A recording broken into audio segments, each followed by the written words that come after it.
আল্লাহ পাক বলেন, এক নম্বরে তুমি শুকর করবা আমি আল্লাহর। আমি রবের শুকর কেমনে আদায় হয়ে যাবে? কয়ে নামাজের মাধ্যমে আদায় হবে, রোজার মাধ্যমে আদায় হবে, নেক আমলের মাধ্যমে আদায় হবে। রবের শুকর পরিপূর্ণ আদায় হবে তখন যখন আমি রবের আদেশগুলো মাইনা নিষেধ থেকে নিজেকে বিরত রাইখা যখন তুমি চলতে পারবা।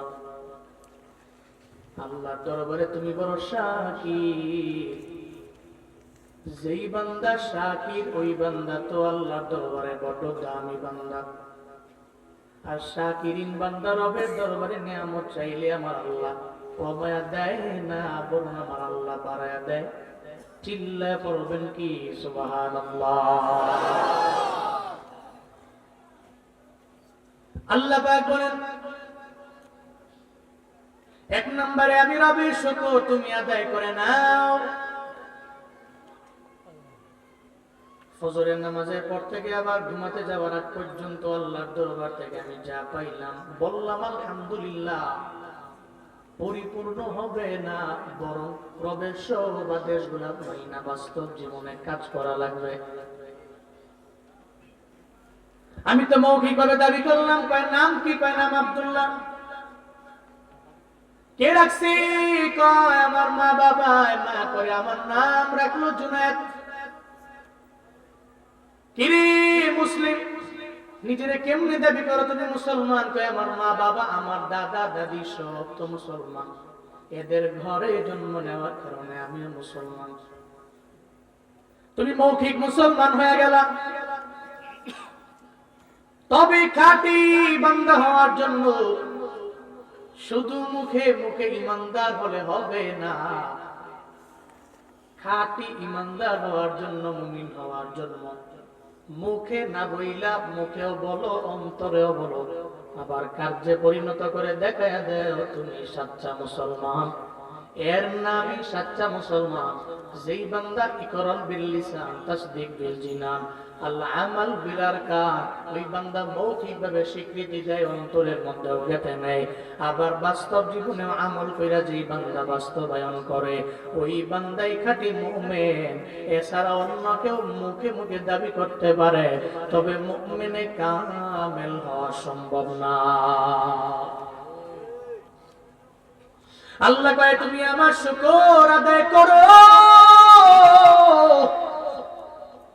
আমার শুকর আদায় করার জন্য মৌখিকভাবে করলে হবে না, তবে তোমার বাস্তব জীবনে বাস্তবায়িত করো। আল্লাহর শুকর মানে আল্লাহর আদেশ অমান্য করা যাবে না। আল্লাহ যত নিষেধ আছে তা থেকে নিজেরে বর্জন করা লাগবে, বিরত থাকা লাগবে।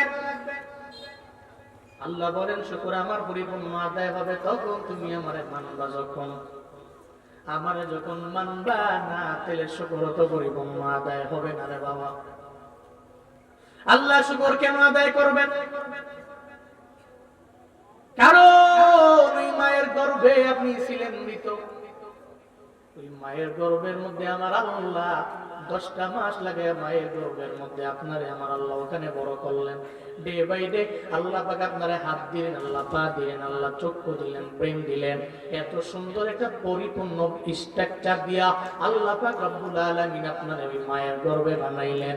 এরপরে মায়ের গর্ভ থেকে দুনিয়ার মধ্যে আসার সময় কত মানুষই তো দুনিয়া থেকে বিদায় নিয়ে চলে যায়, যায় কি যায় না? ডেলিভারির সময় নাই, কিরে মারা গেছে কেমনে? কয় দুনিয়াতে আসার সময় বিদায় নিয়ে চলে গেল। শুধু তাই না রে বাবা, অনেকে দেখবেন মায়ের গর্ভের মধ্যেও মারা যায়, আছে না নাই? একটা মৃত বডি জমিনের মধ্যে আসে, মা বাবা সন্তানের জন্য চোখের পানি ফেলে কান্না করে মাটি দেয়। এমন ঘটনার অভাব নাই। আজ থেকে 3-4 বছর আগে আমি এক ঘটনা বলতাম, রাজশাহী মেডিকেল কলেজের ঘটনা।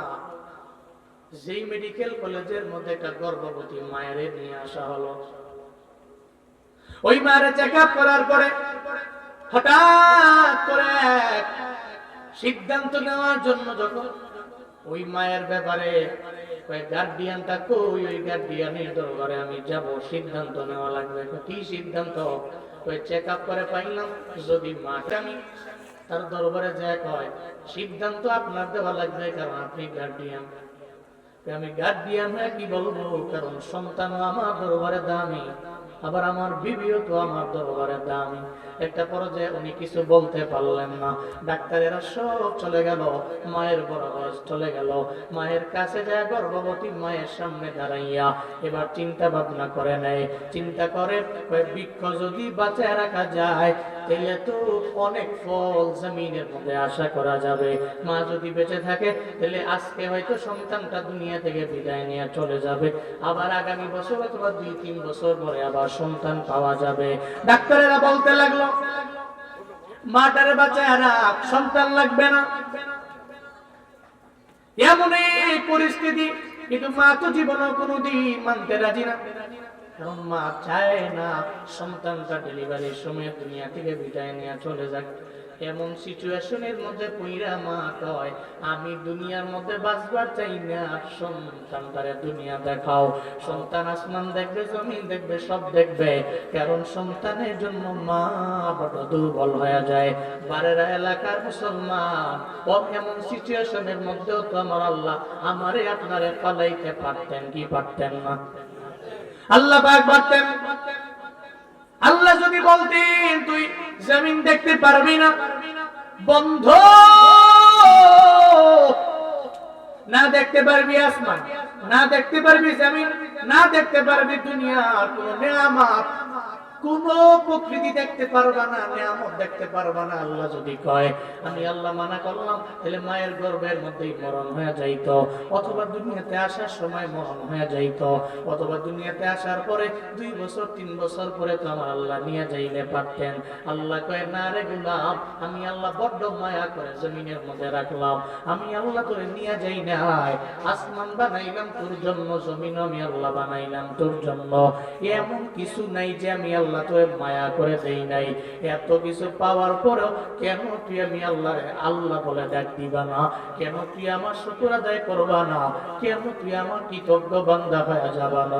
তুই যদি এতগুলা পাওয়ার পর আমি আল্লাহ যদি আল্লাহ বলে ডাক দাও, আমি আল্লাহ শুকর যদি তুই আদায় করো, তাহলে আমি আল্লাহ তোর প্রতি এত পরিমাণে রাজি হয়ে যাব। আল্লাহ কয় শুকর আদায় করলে আমি আল্লাহ বান্দার যত নিয়ামত জমিনের মধ্যে দিলাম, হাসরের ময়দানে আল্লাহ যদি সব নিয়ামতের হিসাব নিয়ে কয় এরপরে তুমি জান্নাতের মধ্যে যাও, তাহলে হিসাব দিয়া তো জান্নাতের মধ্যে যাওয়া যাবে না রে বাবা। আল্লাহকে অসুবিধা নাই, তুই যদি নিজের শাকির বানাইতে পারো, হাসরের ময়দানে আমি আল্লাহ তোর যত নিয়ামত আছে একটা নিয়ামতের হিসাব আমি আল্লাহ তোমার দরবার থেকে নিব না। আমি আল্লাহ তোমারে হিসাব ছাড়াই আমি আল্লাহর জান্নাতে ঢুকিয়ে দিব। আতিনা ফি দারে দুনিয়া না হাসানা, আতিনা ফি দারে উকবা না হাসান, ইয়া গিয়াসাল মুস্তাগীসি নাহদিনা লাহদিকার বিল উলুমে ওয়াল গিনা, হর গরিবে নেক তু তৈয়ার है जो न मंगे उस्त तू बेजार है।